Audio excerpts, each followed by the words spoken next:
Hello my dear friends, आज मैं my Pheri new dad का चैप्टर 1 शुरू करने जा रही हूँ। स्टोरी की शुरुआत में हमें एक शहर को दिखाया जाता है जहाँ रात हो रही होती है। वहाँ पर एक लड़की भाग रही होती है और उसके हाथ में 2 बच्चियाँ होती हैं। वह बहुत ज़्यादा घबराई हुई होती है और उसके साथ एक मेड होती है।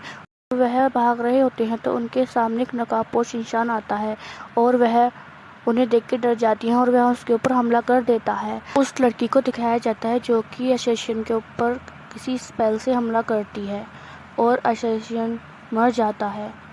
वैसे अभी तक इस लड़की का कोई नाम नहीं बताया गया है, तो मैं इसे लूना कहूँगी। लूना जब अपने पीछे की तरफ देखती है तो उसकी मेड बड़ी घायल होती है और फिर वह मर जाती है। और फिर वह जैसे ही भाग रही होती है तो और भी असेसियन वहाँ आ जाते हैं और एक हुडी वाला इंसान वहाँ आता है और वह कहता है कि तुम तो फेरियों की डॉक्टर हो। डीमन का जन्म इन बच्चों के रूप में हुआ है और तुम इन बच्चों को बचा रही हो। अभी तो ये छोटे हैं और हमारे लिए खतरनाक नहीं है, जब ये बड़े हो जाएंगे तो हमारे लिए खतरनाक हो जाएंगे। ये तुम इन्हें हमें दे दो। पर लूना कहती है कि मैं महान शैतान युआन के बच्चों को तुम्हें नहीं दूंगी। फिर वह हुडी वाला इंसान कहता है कि यह तुम्हारा कोई फैसला नहीं होगा और यही कहते हुए वह सारे असैसिन उसके ऊपर हमला कर देते हैं। वहाँ से कुछ दूरी पर हमें 4 लोग दिखाए जाते हैं जो कि शराब पीते हुए गुनगुनाते हुए जा रहे होते हैं। तभी उनमें से एक कहता है कि क्विनलैन तुम ठीक हो। तभी क्विनलैन कहता है कि मैं बाद में आता हूँ, मेरी थोड़ी तबीयत खराब है। और तभी हमें वहाँ बहुत सारे लोग मरे हुए पड़े दिखाई देते हैं और वहाँ लूना भी बहुत ज़्यादा घायल होती है और बच्चों के पास खड़ी होती है। तभी लूना वहाँ बैठ जाती है और कोई स्पेल पढ़ने जा रही होती है। तभी वहाँ पर 4-5 टेंटिकल्स निकलते हैं और लूना को पकड़ लेती हैं। लूना बहुत ही ज़्यादा मुसीबत में होती है और बहुत ज़्यादा कोशिश कर रही होती है छूटने की और वह कहती है कि यह तो ब्लड कंसीलमेंट स्पेल है। और फिर वह सोचती है और बच्चों के ऊपर ट्रांसफॉर्मेशन स्पेल का इस्तेमाल करती है। और फिर हम देखते हैं कि बच्चों के ऊपर एक घेरा आ जाता है और लूना ट्रांसफॉर्मेशन स्पेल के मंत्र पढ़ती है। तभी वहाँ पर वही लड़का क्विनलैन आ जाता है और वह बहुत ज़्यादा नशे की हालत में होता है और वह बड़बड़ाते हुए कहता है कि क्या यहाँ शूटिंग हो रही है। और वह फिर गिर जाता है और फिर वह उन बच्चों के संग उस स्पेल में ही फंस जाता है और फिर वह स्पेल चमकने लगता है और फिर वह उन बच्चों के संग किसी और जगह पर ट्रांसफ़र या टेलीपोर्ट होने लगता है। हमें वह दिखाया जाता है बहुत ज़्यादा तेज़ रोशनी हो रही होती है और वह टेलीपोर्ट हो रहा होता है। तभी हमें दूसरी जगह का सीन दिखाया जाता है जो कि एक बिल्डिंग का सीन होता है। तभी वहाँ बहुत सारे लोग खड़े हुए होते हैं और क्विनलैन कचरे के ढेर में पड़ा होता है। फिर क्विनलैन आँख खोलते हुए उठता है। फिर एक पुलिस वाला कहता है कि मिस्टर, कई लोगों ने रिपोर्ट किया कि 2 बच्चे और एक आदमी कचरे के ढेर में पड़ा है। तभी एक आदमी कहता है कि अगर मेरी बेटी इस तरीके के इंसान से डेट करेगी तो मैं उसकी टांगें तोड़ दूंगा। और दूसरी महिला कहती है कि तुमने शराब पी रखी है ना, मुझे दूर से ही बदबू आ रही है। दूसरी बूढ़ी महिला कहती है पता नहीं आजकल के नौजवानों को क्या हो गया है, 2 बच्चे होते हुए भी शराब पीते हैं, कितनी गैर जिम्मेदार हरकत है। अभी हमें क्विनलैन का चेहरा दिखाया जाता है जो कि बहुत ज़्यादा कन्फ्यूजन में होता है और वह कहता है बच्चे। फिर वह अपने साइड में देखता है जहाँ 2 बच्चे लौटे होते हैं और वह कहता है कि नहीं, यह मेरे बच्चे नहीं हैं। यहीं पर ही हमारी स्टोरी का चैप्टर 1 ख़त्म होता है। मैं आशा करती हूँ कि आपको यह स्टोरी बहुत पसंद आई होगी और अपने थॉट्स आप कमेंट्स में लिख दीजिएगा और मेरे चैनल को लाइक एंड सब्सक्राइब कर दीजिएगा। आज हम माय फेरी न्यू डैड का चैप्टर 2 एक्सप्लेन करने वाले हैं। स्टोरी की शुरुआत में दिखाया जाता है कि क्विनलैन कहता है कि वह मेरे बच्चे नहीं हैं। मैंने तो अभी तक शादी नहीं की, तो यह मेरे बच्चे कैसे हो सकते हैं? और मैं सबसे ज़्यादा नफरत बच्चों से ही करता हूँ। तुम्हें ये लगता है कि इस इंसान ने इन बच्चों को किडनैप किया होगा? वहाँ खड़ा हुआ एक आदमी कहता है कि आजकल के बच्चे बहुत ज़्यादा गैर जिम्मेदार हो गए हैं और उन्हें मौज मस्ती करने के बाद किसी चीज़ की परवाह ही नहीं रहती। खड़ी हुई एक बूढ़ी महिला कहती है कि मुझे तो इन बच्चों पर बहुत ज़्यादा दया आ रही है जिसने पैदा होते ही अपने माँ बापों को खो दिया हो। क्विनलैन कहता है कि आपको मेरी बात पर विश्वास करना होगा, वास्तव में ये मेरे बच्चे नहीं हैं। तभी पुलिस ऑफिसर कहता है कि इस परिस्थिति को शब्दों में समझाना बहुत ज़्यादा कठिन है, तो बच्चों को लो और मेरे संग पुलिस स्टेशन चलो। क्विनलैन कहता है कि ठीक है, और हमारा सीन शिफ्ट होता है, हमें पुलिस स्टेशन दिखाया जाता है। फिर हमें पुलिस स्टेशन के अंदर का सीन दिखाया जाता है जब क्विलिन बैठा होता है और उन दोनों छोटी बच्चियों से बात कर रहा होता है और कहता है कि ये तुम दोनों की वजह से हुआ है और मैंने अपना लेक्चर भी छोड़ दिया, मुझे फिर डांट खाने को मिलेगी। तभी वह बच्ची उसकी उंगली को अपने मुंह में दे लेती है, बड़ी क्यूट लग रही होती है। क्विलिन उन दोनों बच्चों को खिलाने लगता है और वह बच्ची बहुत ज़्यादा हंस रही होती है और क्विलिन भी बहुत ज़्यादा हंस रहा होता है और क्विलिन कहता है कि ये दोनों बच्चे बड़ी ही प्यारी हैं। वह बच्ची क्विलिन की उंगली पकड़ लेती है। तभी वहाँ वही पुलिस ऑफिसर आता है और कहता है कि आपका इन बच्चियों से कोई रिश्ता नहीं है, हमने जांच कर ली है, मुझे लगता है कि इन्हें किसी ने छोड़ दिया होगा, इसलिए आप जा सकते हैं। क्विलिन कहता है कि आप दोनों इन बच्चियों का क्या करेंगे सर? पुलिस ऑफिसर, मैं उन्हें किसी के हाथों अनाथालय भेजने की व्यवस्था कर दूंगा। क्विलिन बड़ी ही चौंकते हुए कहता है कि आप क्या कह रहे हैं, अनाथालय? फिर वह बच्ची अचानक से रोने लगती है और क्विलिन कहता है कि सर, यह बच्ची क्यों रो रही है? तभी पुलिस ऑफिसर कहता है कि मुझे नहीं मालूम, मुझे लगता है कि यह जरूर भूखी होगी। तभी क्विलिन कहता है कि यह कैसी बदबू आ रही है। तभी उस पुलिस ऑफिसर को समझ में नहीं आता है। तभी वह अपने कपड़ों को देखता है जो उस बच्ची ने बिल्कुल गीले कर दिए होते हैं। तभी पुलिस ऑफिसर बच्ची को ऊपर करते हुए चिल्लाते हुए बोलता है कि इस बच्ची ने मेरे ऊपर सुसु कर दिया है और बहुत ज़्यादा चिल्लाता रहता है। अभी वह बच्ची दोबारा से रोने लगती है और वो दोनों उसे देखते हैं, बहुत ज़्यादा रो रही होती है और पूरे पुलिस स्टेशन में उसकी आवाज़ गूंज रही होती है और बहुत ज़्यादा रो रही होती है और वो दोनों बच्चियां ही रोने लगती हैं फिर तो। और क्विलिन अपने सर पर हाथ रखे हुए बैठा होता है। तभी पुलिस ऑफिसर उसके चारों में चक्कर लगा रहा होता है और फिर क्विलिन कहता है कि आप चक्कर लगाना बंद करेंगे? हम दोनों मिलके सोचते हैं कि अब क्या किया जाए। तभी पुलिस ऑफिसर अपना फ़ोन निकालता है और किसी को फ़ोन करता है और कहता है, ली किरान, तुम ब्यूटी पार्लर से जल्दी वापस आओ। तभी सीन शिफ्ट होता है और फिर ली किरान आती है।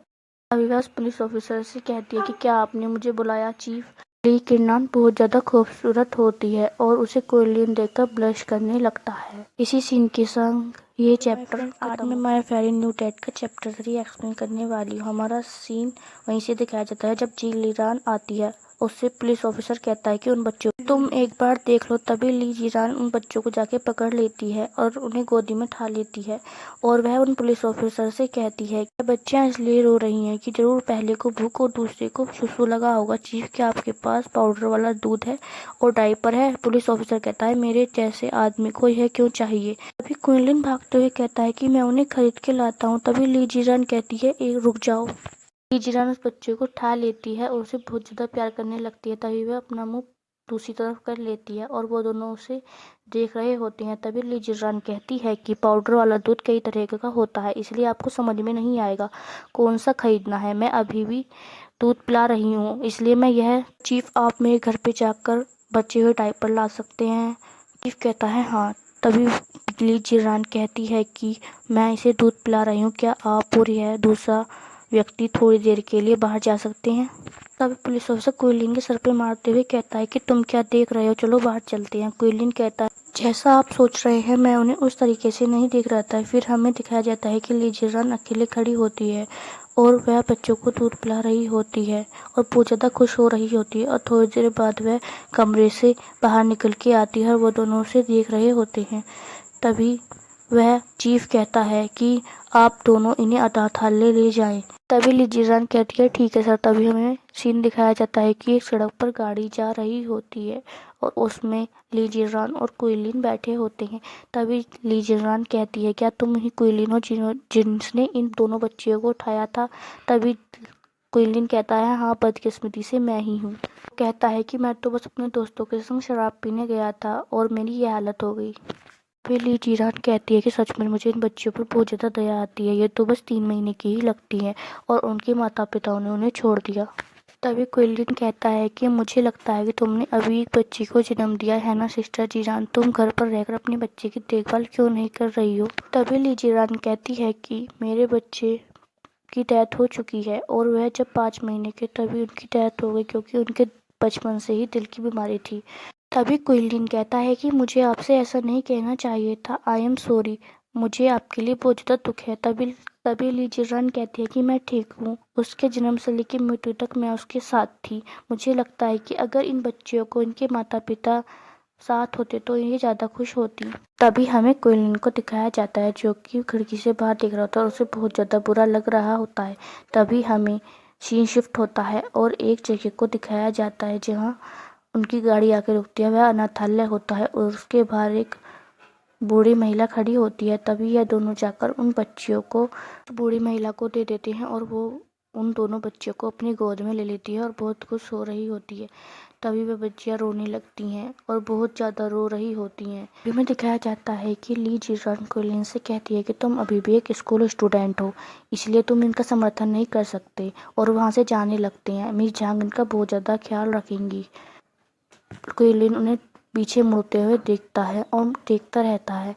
फिर वह कुछ मन में सोचता है और हमें उन बच्चे को दिखाया जाता है जो कि अभी भी बहुत ज़्यादा दुखी होती हैं और रो रही होती है और उस महिला को देख रही होती है। तभी क्विलिन पीछे मुड़ता है और उस महिला के हाथों से उन बच्चियों को ले लेता है और उन बच्चियों को गोदी में लेके कहता है कि मिस जीरान बिल्कुल ठीक कह रही थी कि जिनके माता पिता नहीं होते उनका जीवन बहुत ज़्यादा दुखी भरा होता है। और उन बच्चियों से कहता है कि मैं तुम्हारा पिता बनूंगा और तुम्हें पालूंगा। अभी दिखाया जाता है कि वे बच्चे बहुत ज़्यादा खुश हो रही होती हैं। हमें सीन दिखाया जाता है कि ली जीरान उसके पीछे खड़ी होती है और कह रही होती है कि ये बहुत ज़्यादा मूर्ख इंसान है, इसे आगे जाके पछताना ना पड़े।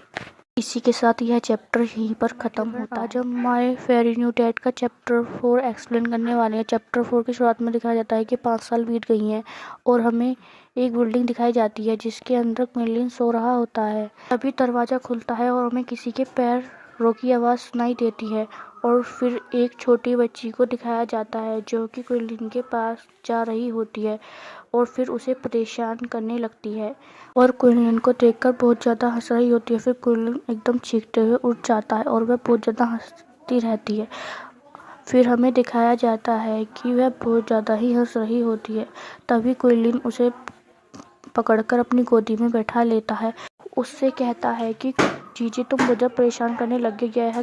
क्विलिन की छोटी बेटी क्विंजी कहती है कि पापा आप बहुत ज़्यादा आलसी हो गए हो, सूरज निकल आया और आप अभी तक उठे नहीं। तभी हमें बाहर का सीन दिखाया जाता है जब क्विनली और जी बाहर आ जाते हैं।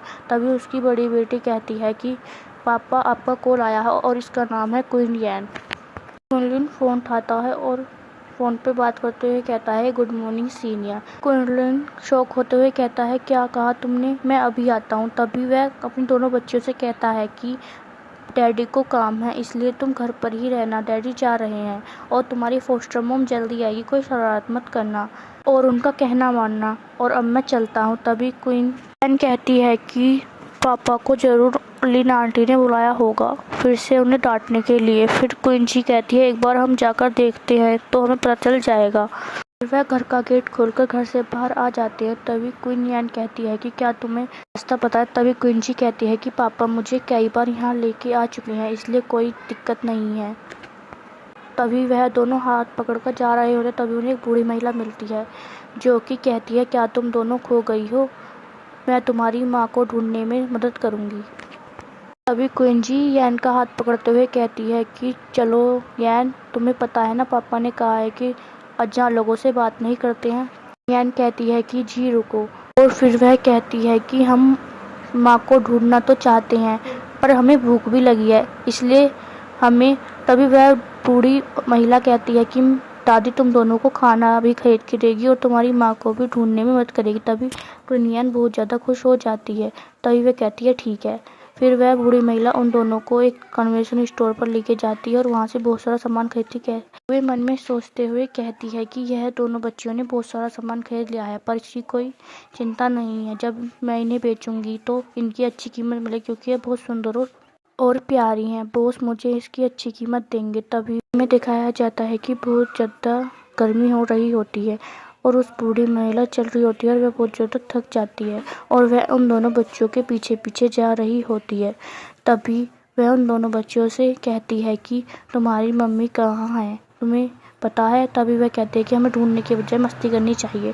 फिर दोनों बच्चे कहती हैं कि हमारी मम्मी यहीं पर हैं, बस थोड़ी दूर और फिर हम पहुंच जाएंगे। फिर वह जाकर पुलिस स्टेशन में आ जाते हैं और फिर वो औरत देख के बहुत ज़्यादा घबरा जाती है। इसी सीन के साथ हमारा चैप्टर यहीं ख़त्म होता है। 5 की शुरुआत में दिखाया जाता है कि जब क्वीन लिन की दोनों बेटियां उसने पुलिस स्टेशन ले गई थी, तभी जीरान आती है और वह उनसे कहती है कि क्या हुआ तुम्हारे पापा।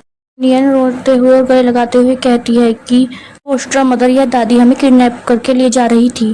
फिर हमारी क्वीन को दिखाया जाता है जो उसे कोई खतरनाक तरीके से देख रही होती है और वो दादी कहती है कि यह एक गलतफहमी है, आप मुझे गलत समझ रही हैं। फिर जीरान उस दादी के पीछे भागने लगती है क्योंकि वह दादी भाग रही थी और फिर उसे अरेस्ट कर लेती है। फिर हमें दिखाया जाता है कि उसी के साथ का एक पुलिस वाला कह रहा होता है, इस बार तुमने अच्छा काम किया है जीरान। वह महिला बालकों की तस्करी के गिरोह के मुखिया है। शहर की पुलिस कुछ महीनों से उसका पीछा कर रही थी। मुझे उम्मीद नहीं थी कि मुझसे इस तरह से पकड़ लोगी। मुझे इसकी उम्मीद नहीं थी। जीरान को दिखाया जाता है जो कि उस तरफ बहुत ज़्यादा गुस्से से देखती है और उन बच्चों से कहती है कि तुम्हें बाहर जाकर इस तरह नहीं घूमना चाहिए, तुम इतनी साहसी नहीं हो, तुम्हें कुछ हो जाता तो तुम्हारे डैड का क्या होता। दोनों बच्चियां कहती हैं कि आप हमें माफ़ कर दीजिए फोस्टर मदर, हम आगे से ऐसा नहीं करेंगे। फिर हमारा सीन शिफ्ट होता है और हमें दिखाया जाता है एक बिल्डिंग का, जिसके नीचे एक रेड कलर की कार खड़ी होती है जिसमें कि जीरान होती है जो कि बच्चों को क्वीन लिन के ऑफिस छोड़ने आई होती है। और फिर वह कहती है कि मुझे पुलिस स्टेशन वापस जाना होगा बुरे लोगों को पकड़ने के लिए, और तुम जाकर 50वें फ्लोर पर अपने पापा को जाकर ढूंढो और उनकी हर बात मानो, उनकी बात कभी मत टालना। हमें क्वीन के ऑफिस का सीन दिखाया जाता है जिसमें क्वीन किसी औरत के सामने खड़ा होता है और वह उसे बहुत ज़्यादा डांट रही होती है। यह होती है कंपनी की मालकिन मिस जी होती हैं। तुम ये सब क्या कर रहे हो, तुम्हारी गलती की वजह से तुम्हारे द्वारा कोड किए गए बग के द्वारा जो भी हमारी कंपनी के जरूरी डॉक्यूमेंट्स लीक हो गए हैं। क्वीन कहता है कि यह सब करना इम्पॉसिबल है सीनियर, मैंने उस डाटा को पैकेट को कई बार जांचा है और कोई रास्ता नहीं कि मैं ऐसा साधारण गलती करूं। फिर वहां खड़ा हुआ एक व्यक्ति कहता है जो कि मैनेजर हेयांग होता है और वह कहता है कि जो अपना काम ठीक से नहीं करते हैं और लापरवाही दिखाते हैं, ऐसे एम्प्लॉयज को आप इस कंपनी के बाहर निकाल दो। लीजी कहती हैं कि तुमने मुझे बहुत ज़्यादा निराश किया है क्वीन, और तुम मुझे बाद में जाके फाइनेंशियल डिपार्टमेंट में मुझे मिलना। इन सबकी कन्वर्सेशन को क्वीन यान बाहर से सुन रही होती है और फिर क्वीन यान और क्वीन जी अंदर आते हैं। वह कहते हैं कि क्या आप डैडी को नौकरी से निकाल देंगे, अगर डैडी की नौकरी चली गई तो यान भूखी मर जाएगी, क्वीन यान कह रही होती है। क्वीन जी कहती है कि प्लीज़ आप आंटी डैडी को काम से मत निकालना। हमें दिखाया जाता है कि लीजी उन बच्चों की तरफ आने लगती है और दोनों बच्चों को गले लगाते हुए कहती है कि आंटी आपके पापा को नौकरी से नहीं निकालेगी। मिस लीजी क्वीन से कहती हैं कि यदि आप एक दिन के भीतर इस बग को ठीक कर दे तो सब साथ मिलकर काम कर सकते हैं, समझे आप। फिर मैनेजर ली हांग कहते हैं कि पर मैम। फिर मिस लीजी उसकी तरफ देखते हुए कहती हैं कि क्या आपको मेरे निर्णय पर भरोसा नहीं है। फिर मैनेजर ली हेयांग कहते हैं कि ये बात नहीं है मैम, मुझे आप पर पूरा भरोसा है। फिर हमारा सीन शिफ्ट होता है। फिर हमें मैनेजर हेयांग को दिखाया जाता है जो कि किसी से बात कर रहे होते हैं और कह रहे होते हैं कि यंग मास्टर मो, आप चिंता ना करें, कुछ गलतियां तो हुई हैं पर मैं सब कुछ ठीक कर दूंगा, सब मेरी योजना के हिसाब से ही होगा। फिर हमें दिखाया जाता है कि कुंजी उसके पीछे होती है और वो दीवार के पीछे खड़ी होकर कह रही होती है कि यह तो वही अंकल हैं जो कि डैडी को नौकरी से निकालने की बात कर रहे थे। फिर क्वीन वहां से भागते हुए जा रही होती है और फिर वह उस मैनेजर से टकरा जाती है और उसका फोन गिरा देती है और फिर क्वीन खून टाते हुए कहती है कि आपको चोट तो नहीं लगी। तो फिर मैनेजर कहते हैं कि नहीं, मुझे चोट नहीं लगी, मैं ठीक हूँ, पर तुम ध्यान से चला करो नहीं तो तुम्हें चोट लग जाएगी। फिर ली यांग फिर से बात करने लगता है और क्वीन वहाँ से चली जाती है और वो कहता है कि मुझे खेद है कि यंग मास्टर मो, अभी कुछ हुआ चिंता मत करो, मैं उन कीड़ों को अच्छी तरह से संभाल लूंगा, वह तो अभी बच्चे हैं, वह उसे ढूंढ नहीं पाएंगे, हम इसे निश्चित रहना चाहिए, हम स्टार एंडलामाइट को बर्बाद करके रहेंगे, यह कंपनी का नाम है। उस औरत के लिए बस इंतजार करो, मैं उसे खुद तुम्हारे साथ भेज दूंगा और तुम उसके संग कुछ भी कर सकते हो। वह कहता है कि आपके खेलने के बाद मैं उसके संग खेलूंगा। वह उसके संग कुछ गलत करने की सोच रहे होते हैं। फिर हमें मिस लीची का ऑफिस दिखाया जाता है जिसमें कि वो किसी से फोन पे बात कर रही होती है और उसका चेहरा बहुत ज्यादा खामोश होता है। चेहरे पर कोई भावनाएं ही नहीं होती। इसी के साथ हमारा चैप्टर 5 यहीं पर खत्म होता है। फ्रेंड्स, आज हम फेयर न्यू डेट का चैप्टर 6 एक्सप्लेन करने वाले हैं। चैप्टर 6 की शुरुआत में हमें दिखाया जाता है कि मुझे क्या करना चाहिए। क्विंटन कह रहा होता है, इस डाटा पैकेट में इतने सारे बग क्यों हैं? ऐसा कोई तरीका नहीं है कि जिससे मैं उन सभी को एक दिन में ही ठीक कर सकूं। क्विनियन कहती है कि पापा का काम बहुत ज़्यादा कठिन लगता है। क्विंटन कहता है कि बिल्कुल नहीं, चिंता मत करो डैडी, यह काम बहुत जल्दी कर लेंगे। और जैसे ही डैडी पैसे कमाएंगे फिर क्विंजी और क्विनियन को बहुत सारा खाना खरीद कर खिलाएंगे। इसी बात को सुनकर क्विनियन बहुत ज़्यादा खुश हो जाती है। कहती है कि पापा आपको कड़ी मेहनत करनी होगी। और फिर हमें दिखाया जाता है कि क्विनियन की बॉडी चमकने लगती है और उसे पता चल जाता है कि आखिर कंप्यूटर में क्या प्रॉब्लम है और वह उसे कैसे ठीक कर सकता है। क्विनलिन की बॉडी इसलिए चमक रही थी क्योंकि क्विनियन एक टेबल की चाइल्ड है, जिससे कि उसकी पावर क्विनलिन को मिल गई थी। फिर हमें दिखाया जाता है कि क्विनलिन बहुत ज़्यादा जोश में कह रहा होता है कि हाँ, मुझे कंप्यूटर के प्रॉब्लम का पता चल गया है। फिर हमें दिखाया जाता है कि क्विनलिन उस कंप्यूटर के बग को ठीक कर रहा होता है और बहुत ज़्यादा तो कह रहा होता है कि हाँ, मुझे समझ में आ गया कि इसमें आखिर क्या समस्या है। मैं इन फंक्शनों को एक साथ लपेटूंगा और फिर उन्हें एक साथ बुलाऊंगा। हाँ बिल्कुल, ऐसा ही होना चाहिए। फिर हमें दिखाया जाता है कि क्विनियन की बॉडी भी चमक रही होती है और बहुत ज़्यादा खुश हो रही होती है। फिर हमें दिखाया जाता है कि मैनेजर हेयंग कहीं जा रहे होते हैं और फिर उसके पास आकर एक व्यक्ति कहता है कि तुमने जो बग डाला था वह क्विनलिन ने ठीक कर दिया है। फिर मैनेजर ली हेयांग कहते हैं कि क्या कहा तुमने। फिर हमें दिखाया जाता है कि मैनेजर ली हेयांग बहुत तेजी से भगे हुए जाते हैं कैबिन में और फिर वहां जाकर कंप्यूटर चेक करने लगते हैं और फिर उसमें कुछ कोड्स डालकर देखते हैं कि उनका कोड एमआरएनए कर रहा होता है। और फिर वे अपने मन में कह रहे होते हैं कि ऐसा कैसे हो सकता है, यह मेरे कोड्स को एमआरएनए क्यों कर रहा, ऐसा नहीं हो सकता। फिर वह वहाँ रखी एक मेज में बहुत तेज पंच मारते हैं। फिर वह गुस्से से कह रहा होता है कि यह सब होना नहीं चाहिए था, ऐसा कैसे हो सकता है। फिर हमें दिखाया जाता है कि वहाँ क्विनलिन की बच्चियाँ और मिस लीजी आती हैं और फिर वह कह रही होती हैं कि ली हेयांग, तुम व्यर्थ का प्रयास मत करो। फिर वह कहती हैं कि तुम्हें दूसरी नौकरी ढूंढ लेनी चाहिए। फिर मैनेजर ली हेयांग कहते हैं कि आप मेरे संग ऐसा नहीं कर सकती हैं चेयरमैन लीजी, आपके और आपकी कंपनी के प्रति मैं हमेशा वफादार रहा हूँ। फिर हमें दिखाया जाता है कि मिस लीजी कहती हैं कि बहुत हो गया, क्या तुम मुझे उस मास्टर मो के पास नहीं भेजने चाह रहे थे कि जिससे कि वो मेरे संग कुछ गलत कर सके। आपसे यह कहना चाहती हूँ कि इसमें कुछ वर्ड्स ऐसे हैं जो कि बहुत ज़्यादा गलत तरीके से हैं, इसलिए मैं उन्हें नहीं बोल सकती, तो आप समझ लेना। फिर मैं कहना क्या चाह रही हूँ। फिर लीजी कह रही होती है कि क्या यही तुम्हारी वफादारी है, बताओ मुझे। हमें दिखाया जाता है कि ली हेयांग कहता है कि ये सब तुम्हें कैसे पता चला। फिर लीजी उसका फ़ोन दिखाते हुए कहती है कि मैंने तुम्हारे कॉल की हिस्ट्री देखी है। फिर हमें दिखाया जाता है कि ली हेयांग को कि वह अपना फ़ोन देख रहा होता है, बहुत ज़्यादा घबरा रहा होता है। फिर हमें दिखाया जाता है कि ली हेयांग बिल्डिंग के बाहर होता है, वह अपना सारा सामान लेके जा रहा होता है कि उसकी नौकरी चली गई है।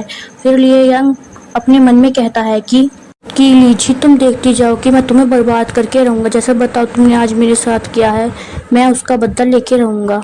हमें दिखाया जाता है कि क्विनलिन अपनी बच्चियों के संग घर पे जा रहा होता है ऑफिस से। फिर हमें दिखाया जाता है कि क्विंजी कहती है कि पापा, आपने सिर्फ क्विनियन को अपनी गोदी में उठा रखा है। फिर क्विनलिन क्विंजी को भी अपनी गोदी में उठा लेता है। फिर क्विनियन उसको किस करते हुए कहती है कि पापा वर्ल्ड के बेस्ट पापा हो। इसी के साथ चैप्टर 6 हमारा यहीं पर ख़त्म होता है। के बाद हमारा चैप्टर 7 शुरू होता है। चैप्टर 7 की शुरुआत हमें दिखाया जाता है कि क्वीन जीरान घर पे सो रही होती है। क्विनलिन आता है, क्विनलिन उसे देखता है कि वह सो रही है। फिर क्विनलिन उसे थपथपाते हुए उठाते हुए कहता है कि सिस्टर जीरान, आप उठ जाइए। फिर सिस्टर जीरान आँख मसलते हुए उठती है और फिर वह कहती है कि मैं तुम लोगों के लिए खाना बना देती हूँ। फिर वह कहता है कि नहीं, बहुत ज़्यादा टाइम हो गया है। वह घड़ी देख रहा होता है, घड़ी देखते हुए कहता है कि सिस्टर जीरान, काफ़ी ज़्यादा समय हो गया है, चलो हम आज बाहर जाकर खा लेते हैं। फिर हमें दिखाया जाता है कि वह बाहर जा रहे होते हैं। फिर हमें एक सी फूड का रेस्टोरेंट दिखाया जाता है, जिसे देखकर वह कहते हैं कि क्विंजी और क्विनियन को सी फूड बहुत पसंद है, तो हम यहीं जाएंगे। फिर हमें दिखाया जाता है जब वो रेस्टोरेंट के अंदर जाते हैं तो बहुत सारे गुंडे मिस लीजी को पीट रहे होते हैं। और फिर उसे देख के जब एक व्यक्ति जाता है तो दूसरा व्यक्ति उसे पकड़ लेता है और कहता है कि तुम्हें पता नहीं है कि यह वाइपर गैंग के गुंडे हैं, तुम्हें इनके बीच में नहीं दखल देनी चाहिए।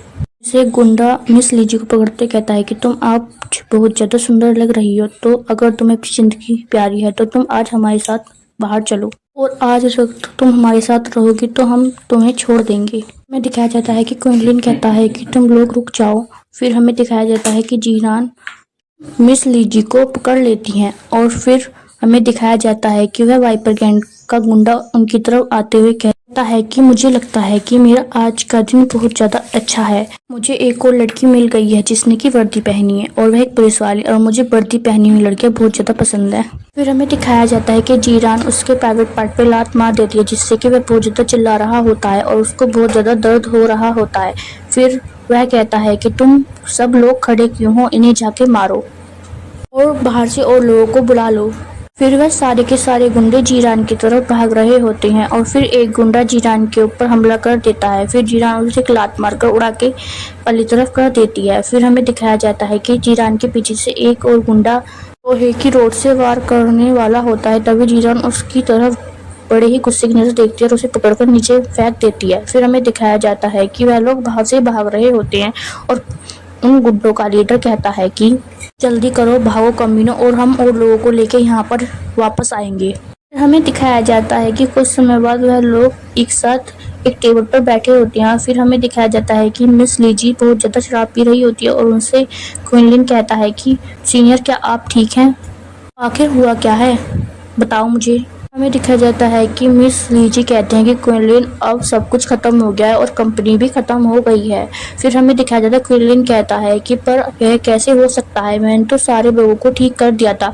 फिर लीजी कहती है कि तुमने लोगों को तो ठीक कर दिया था, पर उससे पहले की जो इन्फॉर्मेशन हमारी लीक हो गई थी वह बहुत जरूरी थी, और फिर इसके बाद ली हेयांग ने भी हमारे ऊपर केस कर दिया है। फिर और क्विंटलिन गुस्से में उठते हुए कहता है कि मैं उसे छोड़ूंगा नहीं। वह कहती है कि तुम रुक जाओ, कुछ भी करने का कोई फायदा नहीं है। फिर वह उठते हुए और शराब की बोतल लेते हुए कहती हैं कि अब सब कुछ खत्म हो गया है और वैसे मैं थक गई हूँ, अब मैं घर जाके अपनी आराम कर सकती हूँ क्योंकि कंपनी बंद हो गई है। हमें दिखाया जाता है कि जीरान कहती है कि क्विंटलिन, तुम्हें इनकी मदद करनी चाहिए, तुम्हारे सीनियर की हालत कुछ ज्यादा ही दयनीय हो गई है। और फिर हमें दिखाया जाता है कि क्विंसी कहती है कि डैडी, आपको आंटी की मदद करनी चाहिए, और क्विनियन कहती है कि यहाँ नहीं चाहती कि आंटी लीजी चले जाएं और आप कृपया उनकी मदद कर दें। फिर क्विंटलिन कहता है कि तुम लोग चिंता मत करो, मैंने काफ़ी समय से योजना बना रखी है, अब हमें वरिष्ठ लोगों को इसमें शामिल करना ही होगा। फिर हमें दिखाया जाता है कि क्विंटलिन, उसके दोनों बच्चे और जीरान साथ में जा रहे होते हैं। फिर हमें दिखाया जाता है कि उनके सामने वही गुंडा आ जाता है जो कुछ समय पहले था, और वह कहता है कि तुम लोगों को क्या लगता है कि वाइपर गैंग के लोगों को मारने के बाद क्या तुम लोग आसानी से यहाँ से निकल जाओगे?